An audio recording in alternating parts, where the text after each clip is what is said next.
this is the third webinar of our webinar series of webinars that we have organized during the month of October and November. Hello and welcome. So yeah, we will be talking about how to implement a good carbon reduction strategy. Yes, and we will share with you in the follow-up email all the links as well to access our previous webinars that were about the environmental regulations and as well about how to do a carbon footprint assessment, which will be something we will not address today, but we invite you to watch again the webinar that is online or to ask us directly questions if we can help you on specific matters. All right. Well, I suggest we get started. Welcome, everybody. Iris, up to you. Yes, maybe we can start with some rules for today. Yeah, so this webinar, as Frederick mentioned, is recorded. The replay will be available after the session. We will send you an email to all of you with the replay. Please use, welcome, Valerie. We were talking about the rules for today. Please use the Q&A system to ask questions. We will have a dedicated session at the end to ask as many questions as you have. Please avoid to unmute your microphone and feel free to open your camera, but be aware that it emits some CO2 emissions. So the speakers of today, it will be Frederick John, who is a recognized leader in the decarbonization industry. He has experience in consulting and a lot of experience also conducting carbon footprint assessment for different clients. So please ask him as many questions as you have because he has a lot of knowledge to share. From my side, I have experience in law and economics. I have been working in legal compliance and finance for the last 10 years. And for the last years as well, I have specialized myself in sustainability. So I'm writing a PhD in sustainability, conducting a carbon footprint assessment for our clients as well. Thank you, Iris. Maybe now some words about who we are. Yes. So we are D-Carbonize. So we are a SaaS company. We have developed a software that allows companies to measure and reduce their own greenhouse gas emissions. So thank you to this software, companies can really track how they can reduce their emissions from one year to another. They can implement a carbon reduction strategy. They can identify the major source of emissions related to certain activities. Of course, we have a team of consultants. We can provide support, especially during the first and second years of the carbon footprint assessment for those companies who might not have the internal resources or who might need some support in the beginning. Our software is certified by Solar Impulse and is also complying with VLAN Carbon, with two methodologies that are used internationally to measure greenhouse gas emissions, which are VLAN Carbon and Greenhouse Gas Protocol. Actually, we are very lucky because we will be certified by DADEM, the environmental agency in France, hopefully by the end of this year or beginning of next year. We are supported by solid investors, and at the moment we have more than 40 clients in 12 different countries. Thank you, Iris. And now, what is the menu of today? So today we are going to start with the past and future greenhouse gas emissions to have a little bit of context.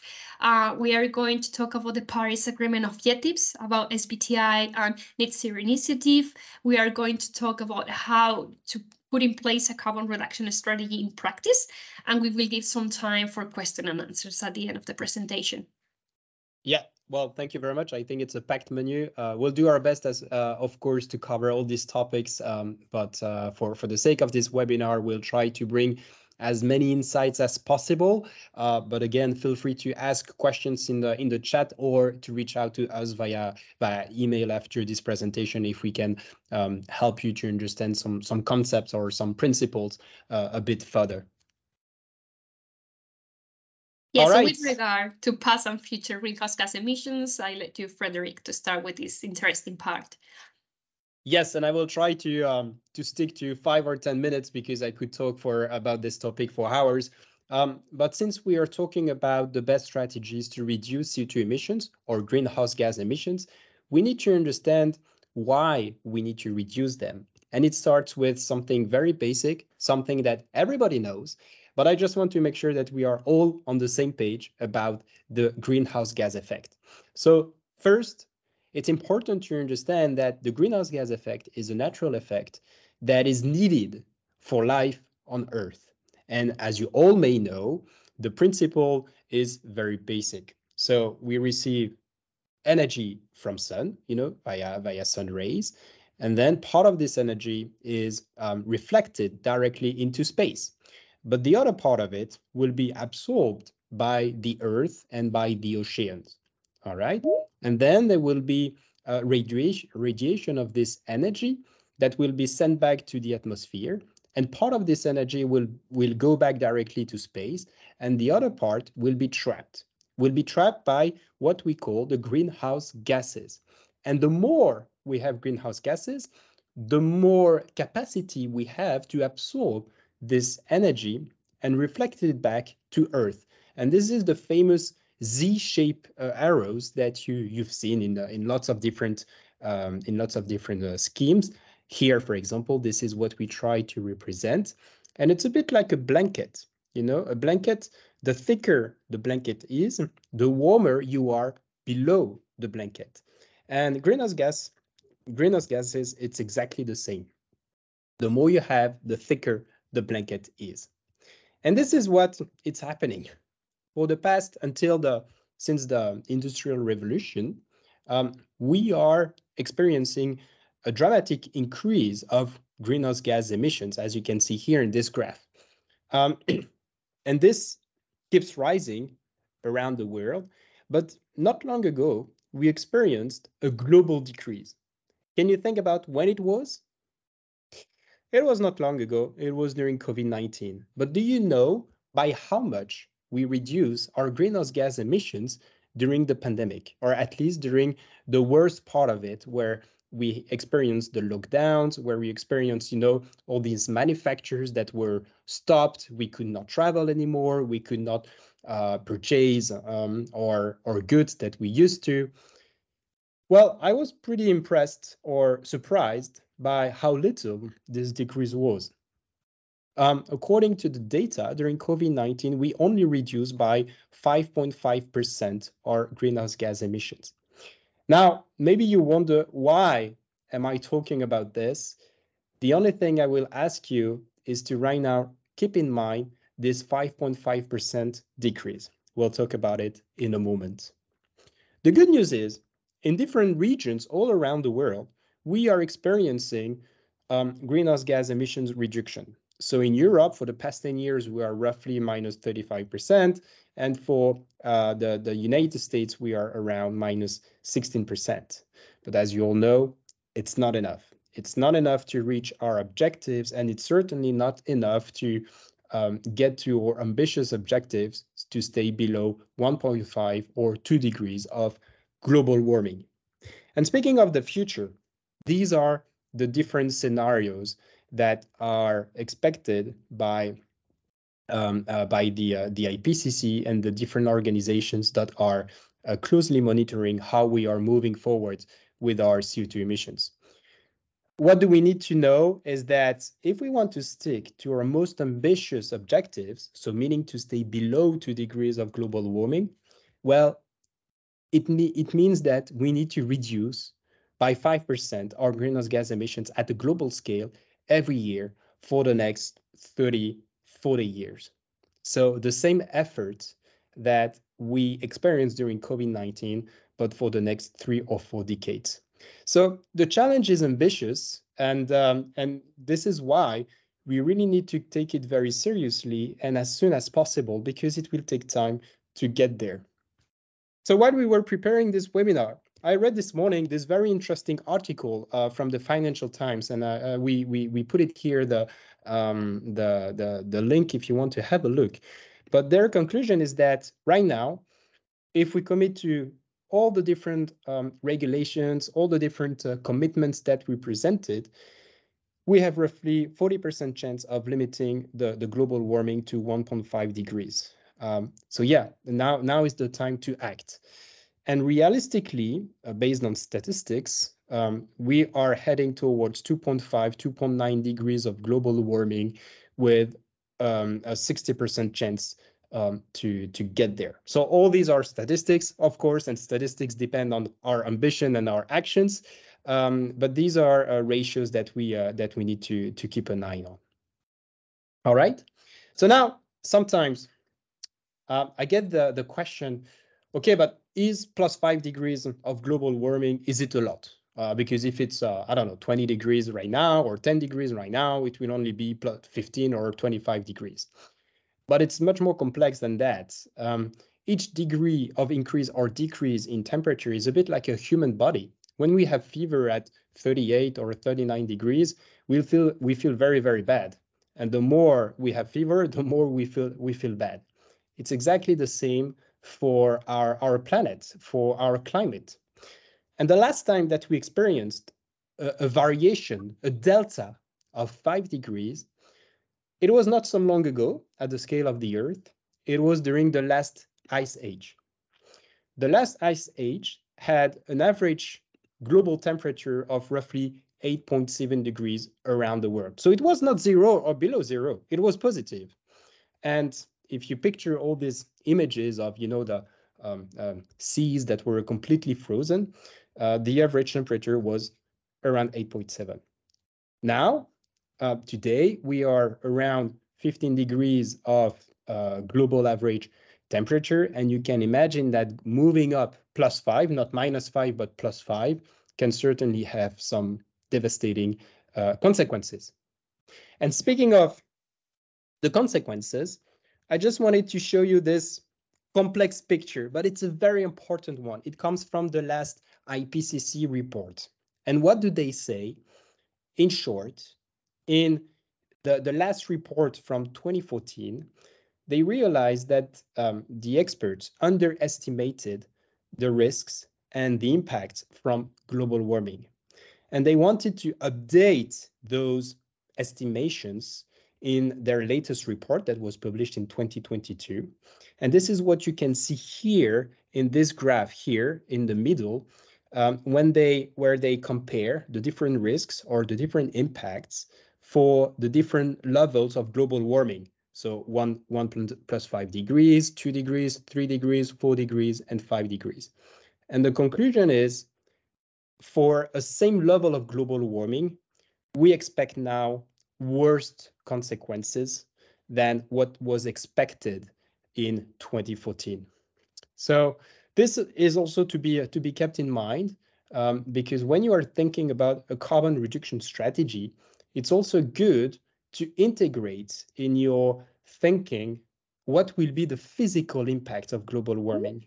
And there may be physical impacts, supply chain disruption, raw material production that could be disturbed by global warming, lack of fresh water.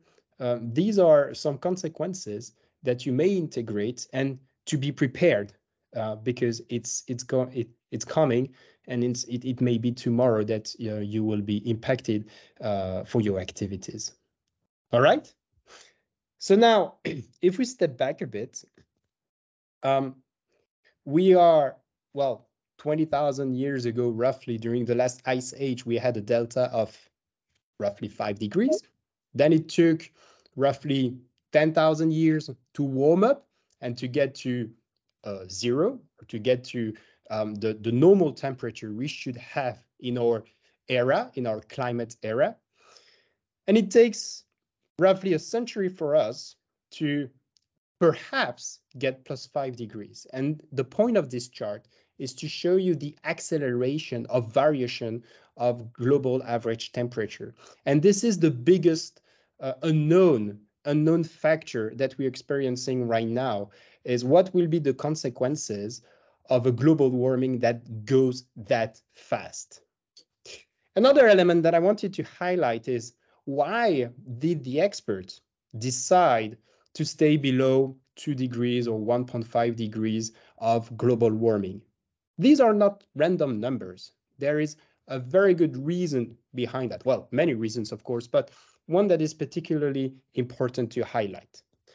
First, as you know, when we are emitting greenhouse gas, they go somewhere. And these somewhere are carbon sinks. And we have 3 carbon sinks around the world. So I use this image from the climate fresk. We'll talk about it, but I think this image is very, very well done, where it shows how are captured the greenhouse gases. A quarter of it will go to nature, to trees, to plants. A quarter of it will go to oceans, and the rest will go to atmosphere. But the thing is, the more we emit greenhouse gases, the more it can be difficult for these carbon sinks to capture CO2 or greenhouse gases. For example, photosynthesis. Well, since we are deforesting, we are cutting plants, we are cutting trees, we are reducing our carbon sink capacity. Oceans, they have a limited capacity to absorb CO2. And since they are warming, the physical effect is that they are less able to absorb CO2. So it means that the rest goes into the atmosphere and accelerate the greenhouse gas effect. And the other consequence is the acceleration of natural phenomenon that will bring greenhouse gas emissions to the atmosphere.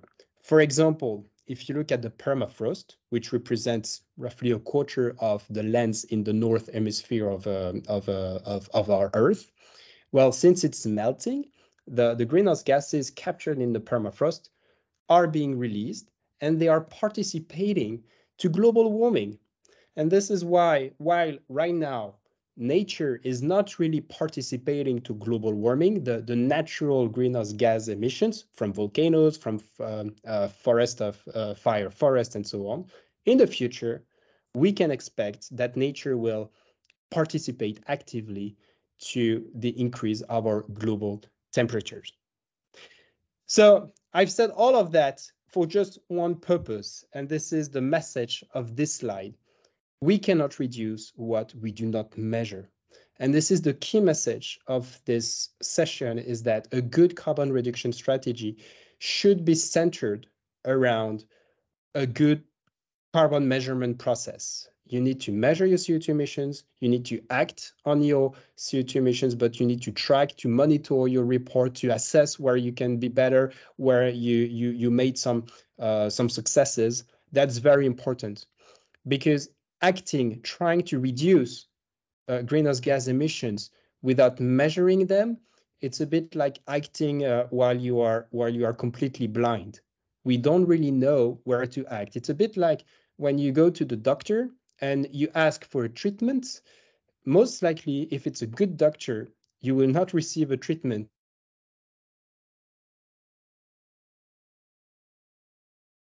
It's exactly that. It's this diagnostic that will allow you to act to get the good treatment. So I know it's a very dense section, but this leads to the Paris Agreement objectives. Yeah, thank you very much, Fred. It was super interesting. And indeed, we cannot reduce what we cannot measure. We cannot report in what we do not measure. So yeah, measurement is the first step. So what can you tell us about the Paris Agreement objectives? Yeah, well, it's a turning point in our, I would say, anthropic emission phase. So the emissions that are emitted by humans.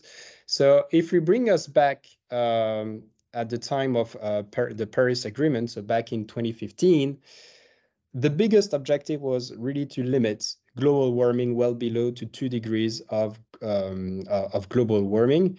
And because we recognize how devastating this threshold can be for humans, for businesses, for our society, there was a commitment to do everything we can to limit global warming to 1.5 degrees Celsius. This agreement was signed by 196 countries at the time. And still today, it is the reference that countries around the world and companies around the world, they will try to meet. And from this Paris Agreement, we've seen different standards, different methodologies, different approaches that can help companies to get there, to comply with this agreement. And this is what we will be talking about in the next few minutes. Okay, so having the objectives of the Paris Agreement in mind, there is a set of frameworks that companies can use actually to reduce their emissions that they can apply it.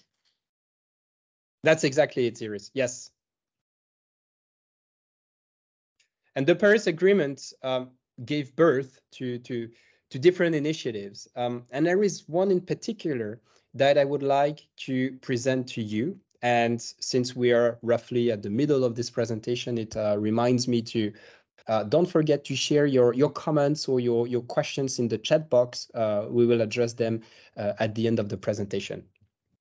So the first framework I would like to discuss right now is the SBTI. Unfortunately, we will not have time to go in depth into this framework because it can be a bit complex when we are down to the operational level. But I just want to give you the overall aspect so that you can understand how it works. So first, the SBTI, so the Science-Based Target Initiative, was founded in 2015 in partnership with the CDP, with the United Nations and the World Resource Institute, and the Worldwide Fund.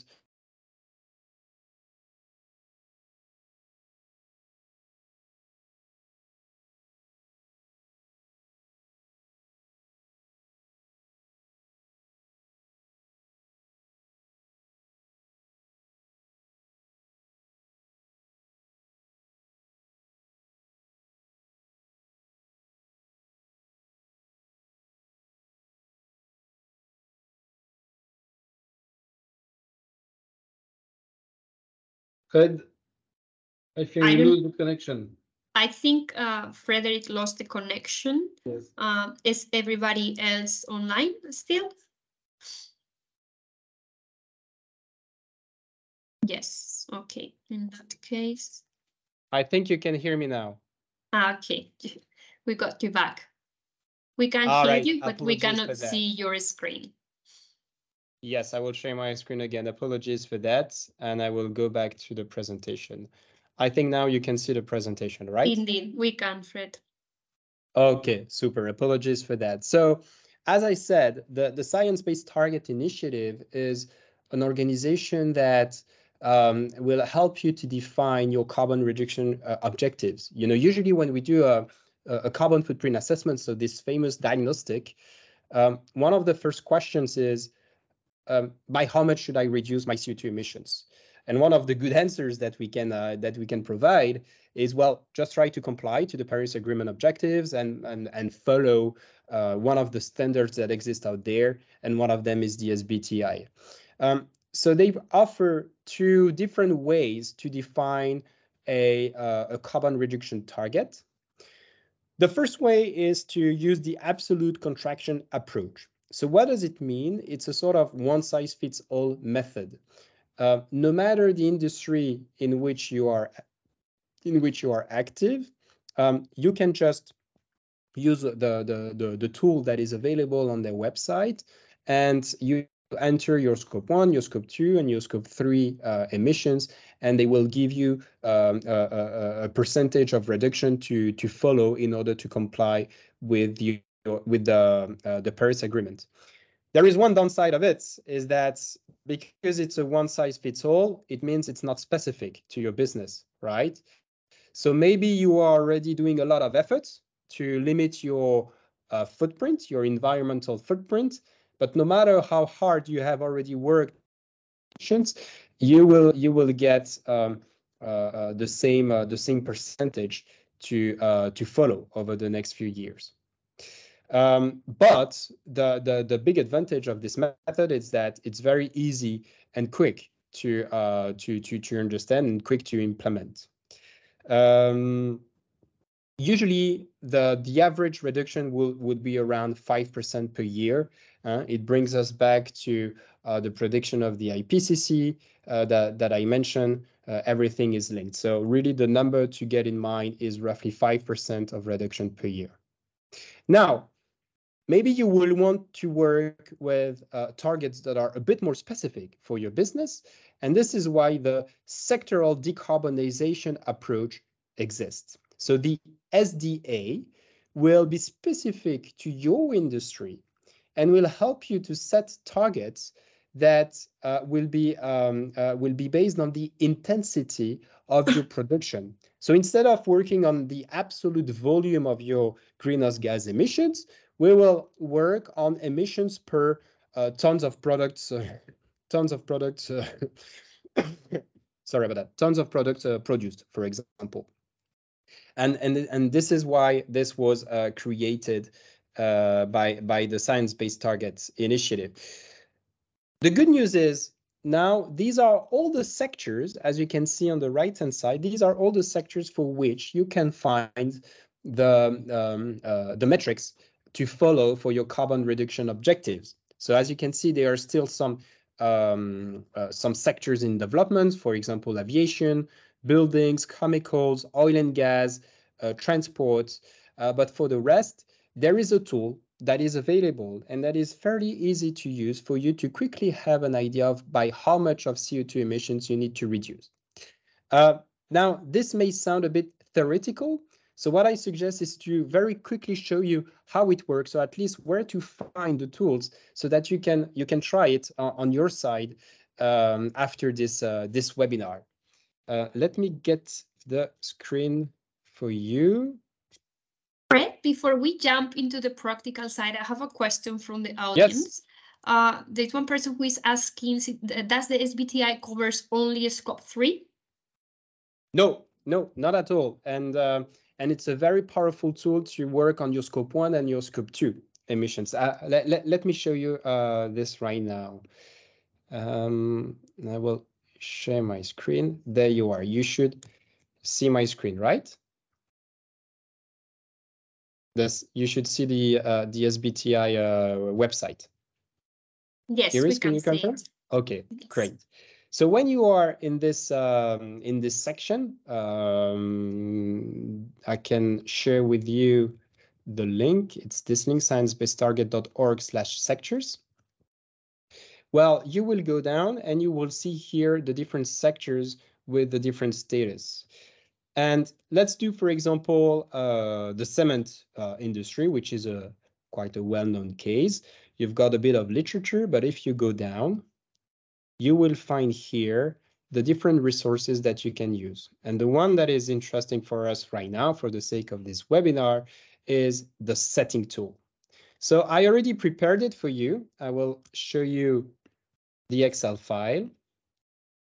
You download it, and then you can access to this file. Can you see the Excel file? Yes, we can. Great. So that's what you will see. And basically, what you need to fill in is this. You need to fill in the yellow boxes. So I already pre-filled in for this webinar. You choose your method, which is the SDA. You choose the scenario that you want to comply. Right now, there is only one because the 2 degrees scenario was removed recently by the SBTI. You choose your sector, your base year. So what is the base year? It is the year for which you measured your CO2 emissions and you feel confident enough that this measurement is precise enough to be the reference year for your carbon reduction strategy. Why is it important? Because maybe not the first carbon footprint assessment will be good enough, accurate enough, complete enough to be used as a reference year. So be careful when you are setting up your carbon reduction strategy. It's good to know where you want to be, if you want to be carbon neutral, for example, but you need to know where you are today. And where you are today can move a bit depending on the quality of your carbon footprint assessment. And then you enter your emissions. So this is the output. For example, here, 100 million tons of cement, your tons of CO2 for your Scope 1, your ton of CO2 for your Scope 2. So these are random numbers, so don't pay too much attention to it. And then you choose your target year. And this is one of the specificities of the SBTI. The time frame is roughly between 5 to 10 years. So you will not do an SBTI assessment for the next 50 years. That's not the point of this tool. It's really to be midterm to really steer your different objectives over time.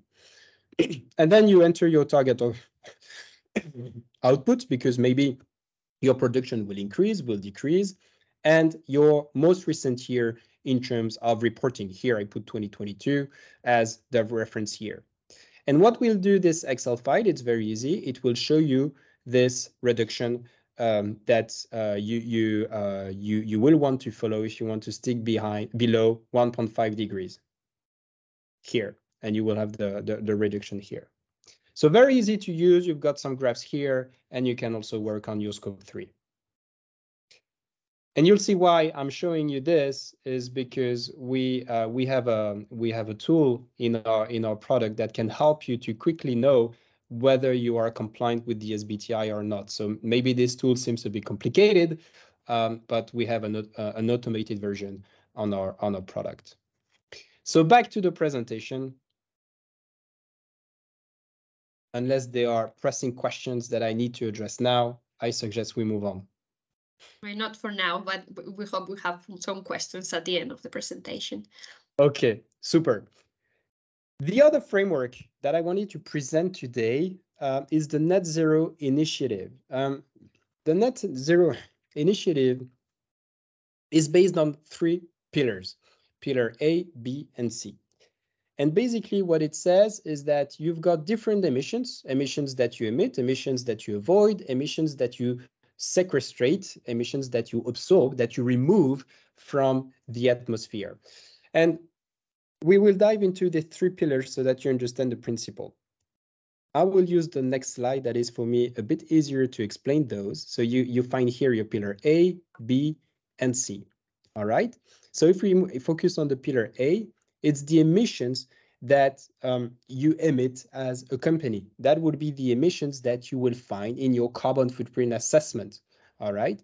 So what matters here is really to focus on the reduction that you can operate internally, the CO2 emissions that you can effectively avoid to emit because or thanks to your activities. All right. So this is what it is written here. It's in my value chain, it's in my operation, that would be your scope 1. And as you know, your indirect emissions would be your scope 2 and your scope 3, which will represent emissions that you emit upstream and downstream. All right, so that's the easiest one. Pillar A, emissions that you emit, and you need to try to reduce them internally. What is pillar B?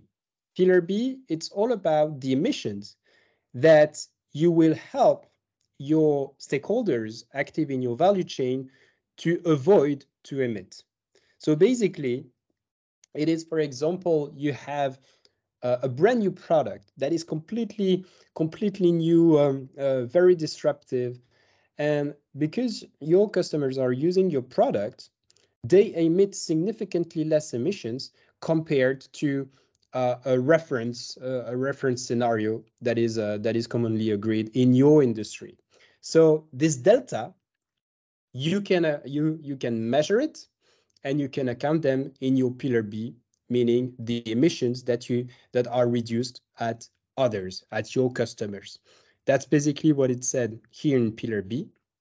And pillar C, it's all about the sequestration. So how you help carbon sinks to absorb CO2 emissions, to effectively reduce CO2 emissions from the atmosphere. So these are negative emissions, and usually it comes from forestry projects or plant-based projects that you may want to invest through an agency, or to operate in your lands. For example, if you have a lot of lands around your plants, or if you own a lot of lands as a company.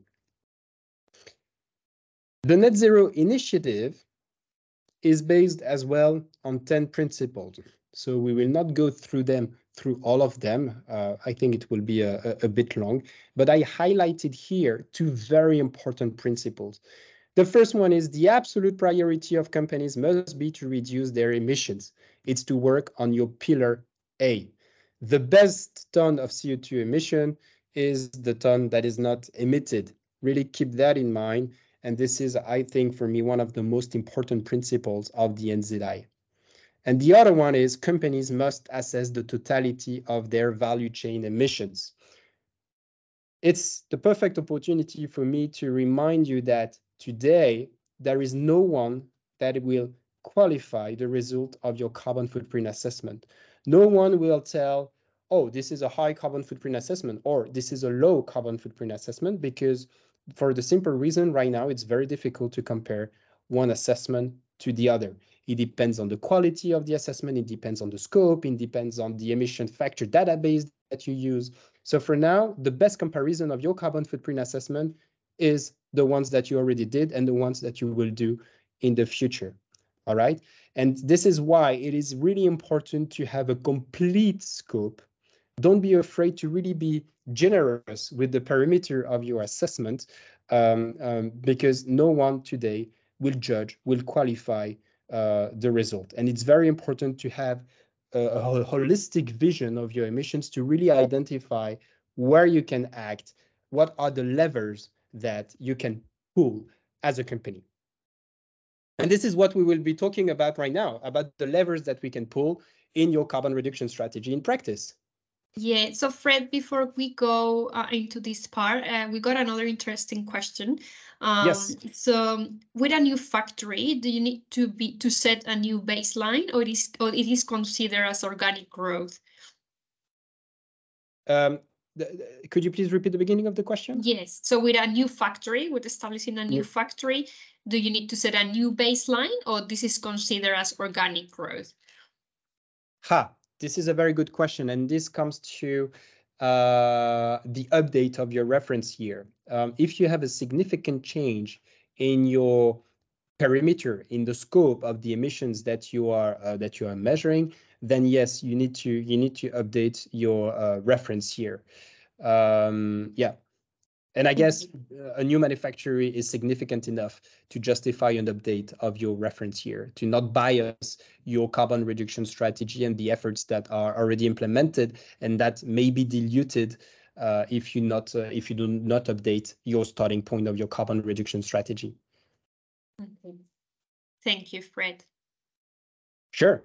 Other questions, or shall we move on? Not for now, but if there are more questions, we will address them during the presentation. Super. Okay. So what I will try to briefly show you right now is how it works concretely, because we went through quite a lot of theory and theoretical concepts, but in the reality, how does it work? And you will see it's very pragmatical.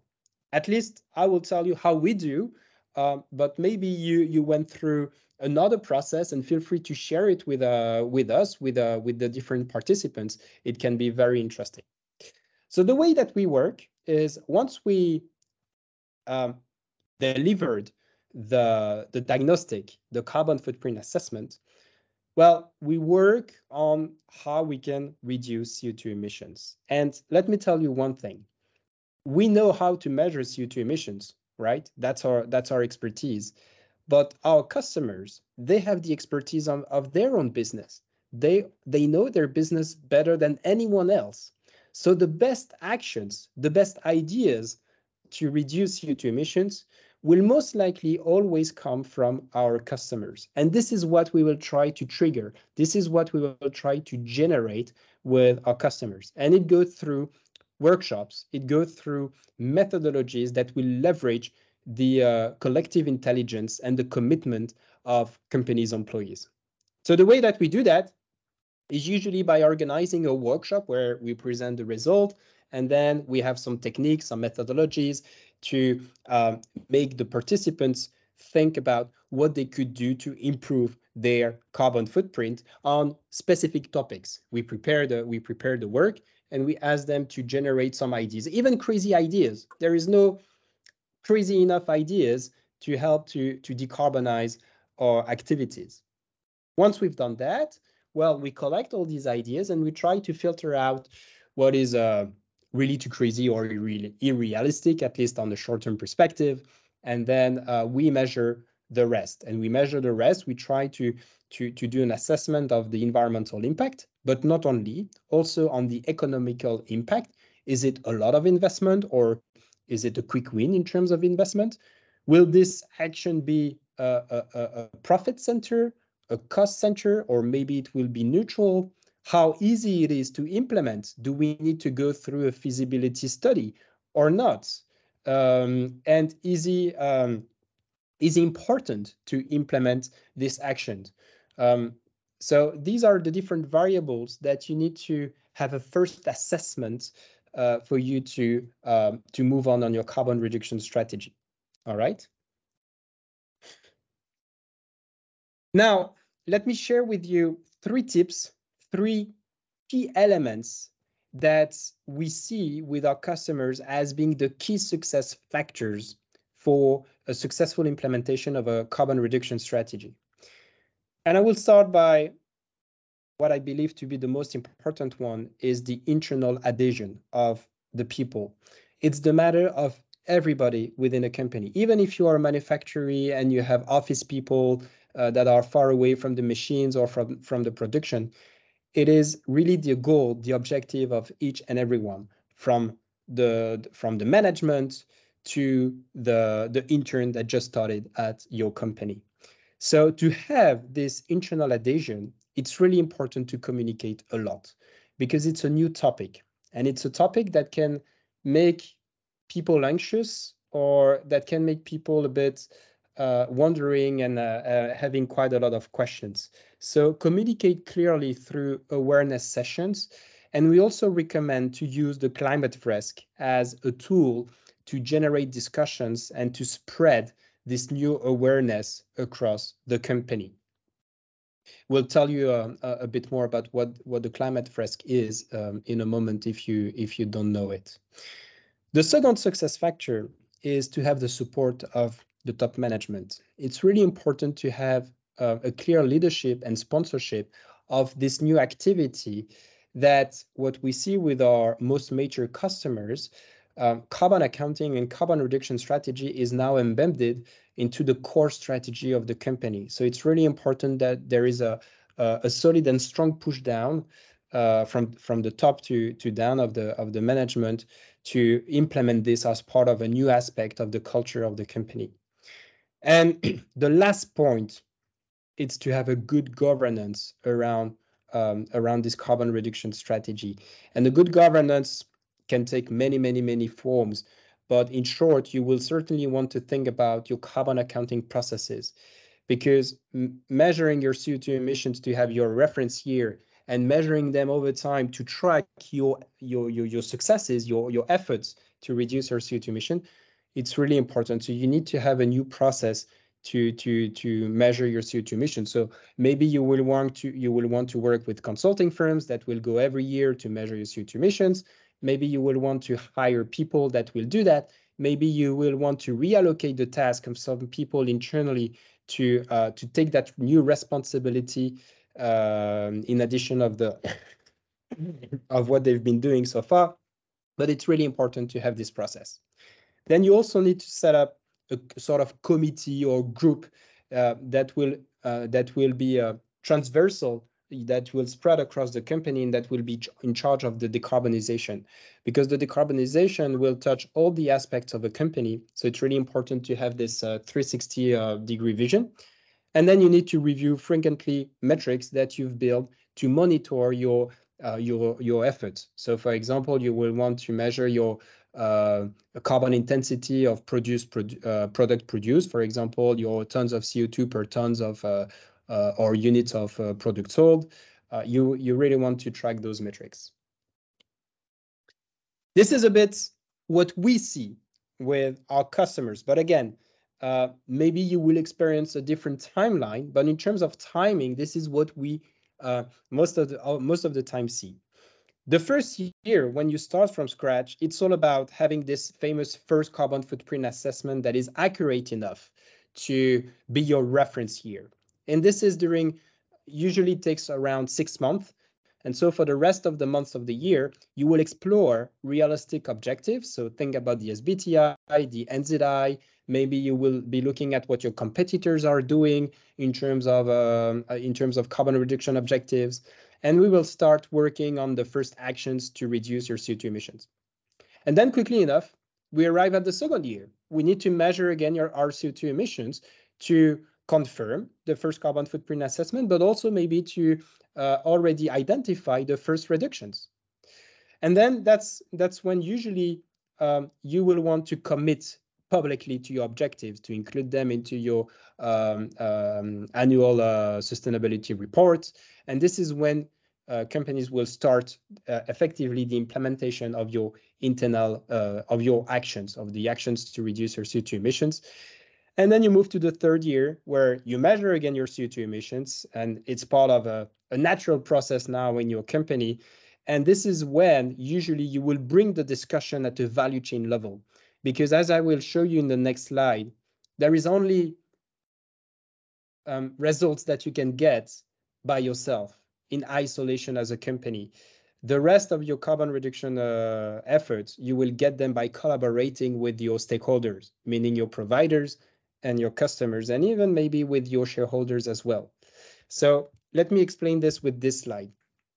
So usually what we see with our customers is that you can quickly get a reduction of roughly 10%. 10% by electrifying your fleet of vehicle, by improving the isolation of your building, by reducing the heating system in winter and the climatization during summer and so on. So roughly you will get to 5, 10, 15%, but on average minus 10%. All right. So this is what you can see here in light blue and as well in orange. But then if you want to get the rest of your reduction, usually it starts by working with the other parties involved in your supply chain, maybe change the specification of your project, of your product, maybe adapt a bit your business model. You know, some companies are shifting from selling products to renting them to be part of the sharing economy, of the circular economy. Maybe you will want as well to be part of the local economy. So this will involve not only your company, but as well other businesses. And really to get that chunk of carbon reduction to get to your objectives for the next 10 years, bringing the discussion to the value chain is really key. And since, as you can already feel it, it will take time to have effects, as the sooner you start, the better it is. Okay, thank you very much, Fred. So related to the previous question about setting a new baseline, yes. Is there any specific rule on the percentage that this will represent? If it's a percentage of turnover or volumes produced, or is there any specific rule? To know as of when you need to adapt your reference year? Yes. Yes, well, that is a good question. I need to verify to check if there is a concrete threshold in terms of percentage of your CO2 emissions, but usually it's commonly agreed to remeasure when you have a significant change. So we are talking about carbon emissions, greenhouse gas emissions. So it may be disconnected from your turnover or from the volume of your production. We need to see that from a greenhouse gas emission perspective. But I need to check if there is an official threshold that can be that can vary, I guess, from one methodology to the other, from bilan carbon to greenhouse gas protocol and to ISO, for example.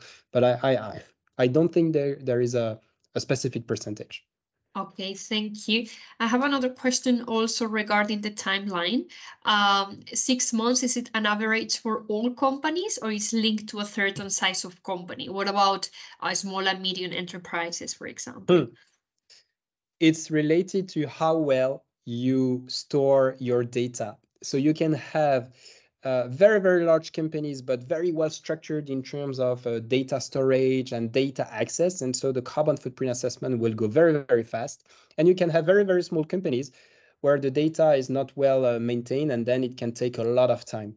So yes, there is a correlation with the size of the company, and usually the bigger you are, the longer it will take. But it's most related to how well and how structured your data is on your side. And 6 months is a good average. We did a carbon footprint assessment in 1 month, and we also did one that went over 6 months. But on average, 6 months is a good reference point for a first carbon footprint assessment.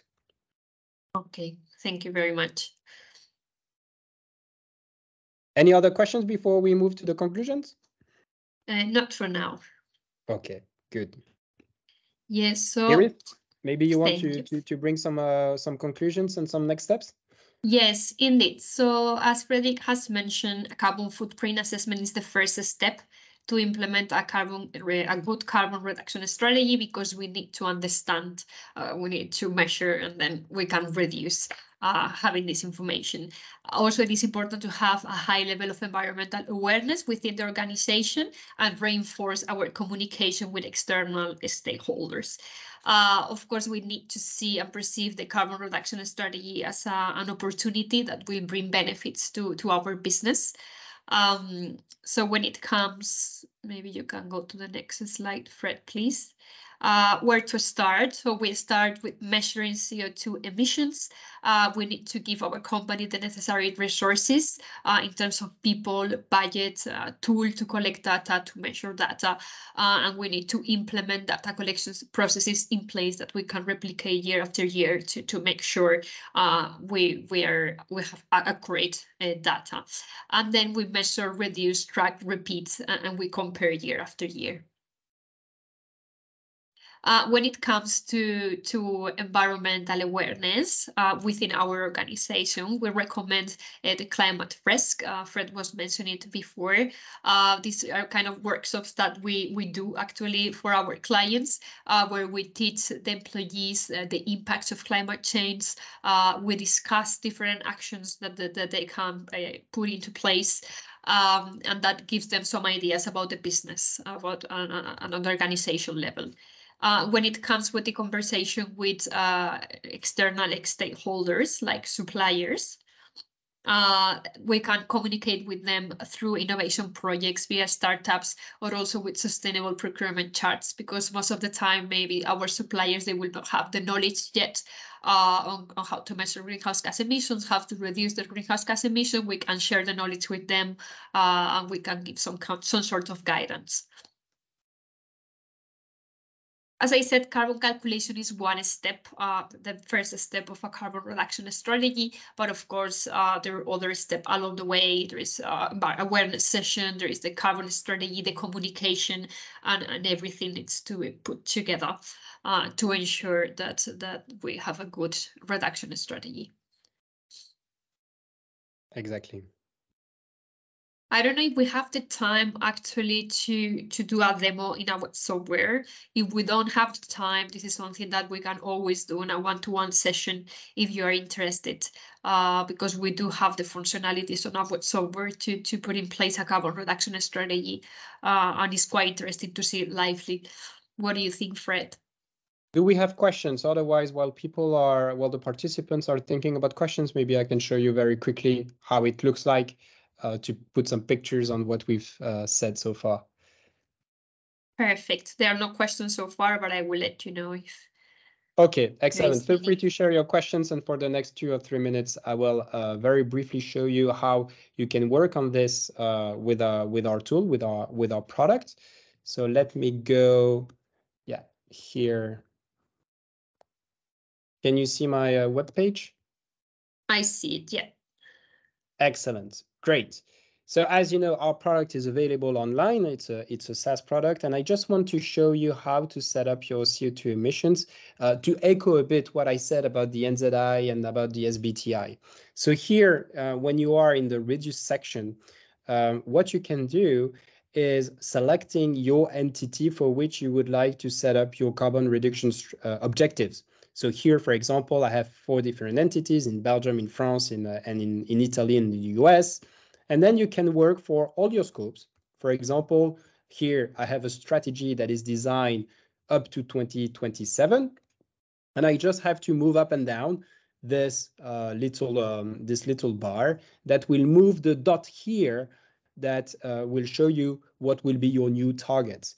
And it will be always compared to what the SBTI recommends, i.e., if you are aligned with the COP21, the Paris Agreement, or not.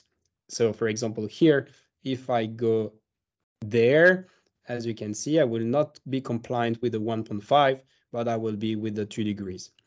What you can also do is to work per group of scope. Scope 1 and 2, like we saw in the SBTI file, and scope 3 independently, because some companies, they have more direct control on their scope 1 and 2 because this is the energy that they are using. And scope 3, it's a bit more difficult to have a direct impact. So they want to work on two separate objectives, and this is what you can do. And you can as well set up objectives for these different scopes. All right. So that's how you can set up your objectives. But now you need to work on actions to reduce your CO2 emissions. And this is why you have here, just next to your targets, an action plan where you can find all the different actions that you have identified and that you have entered into the product. So let me give you just one example here with electrifying a fleet of vehicle, which is quite a common action. You will have here an option with 4 different tabs. And the first one will be the description of your project. So what is the name, the owner, what is the start and end date, the status, and so on. The second page will be the to-do. So literally all the different steps that you need to go through in order to make this project a success. And then the most important part will be the impact of your actions. So here, well, I simplified, of course, the impact for the sake of this demonstration. But basically what I say is that it will reduce my mobile combustion. Of course, I will not be using diesel anymore or gasoline, but I will be using electricity. For my entity, let's say in Belgium, I can add a description here, reduction from electricity instead of diesel. The software will show me what is the CO2 emission from my reference year for that particular category of the greenhouse gas protocol. And then I can select what is my target. So I can edit if I want to. I can select what is my target year. I can enter my impact. Here, let's say I will reduce by 100% my emissions because I will electrify everything. What is my cost? Maybe I received a quote from my leaser, and I know that overall this project will cost me 40,000 euros.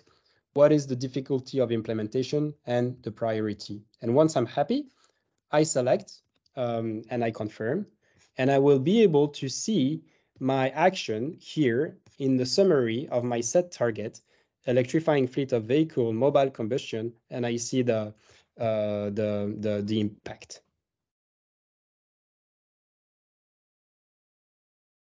So that's just to show you very briefly how it can be done in our product. Perfect. Thank you very much, Fred.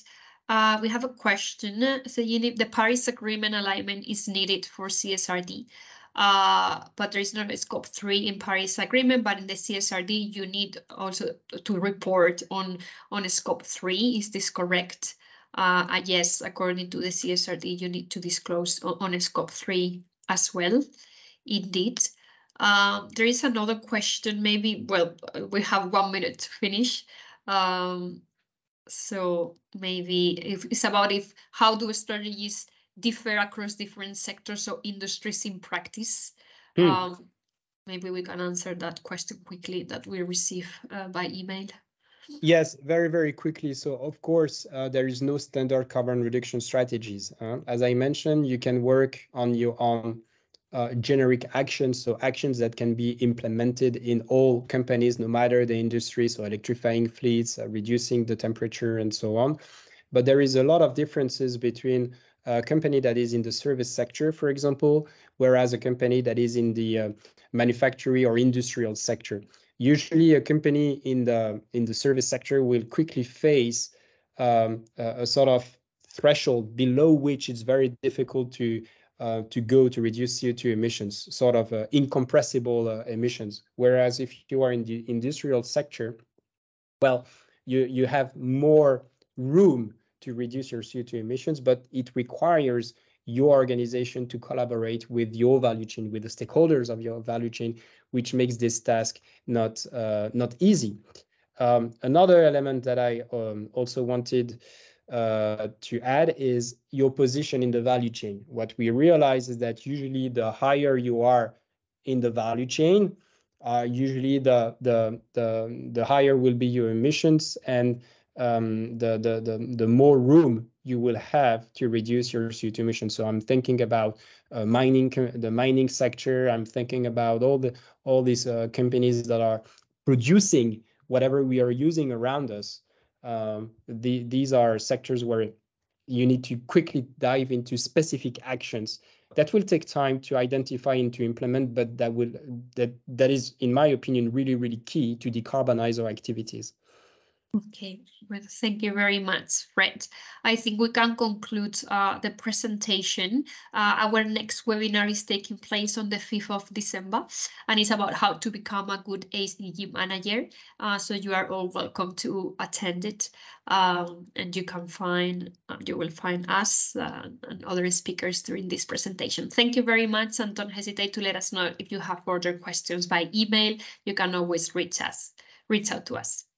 Thank you. Thank you very much. Thank you very much all for your participation and your very interesting questions, and see you next time. Thank you, Iris. Thank you. Bye-bye. Bye.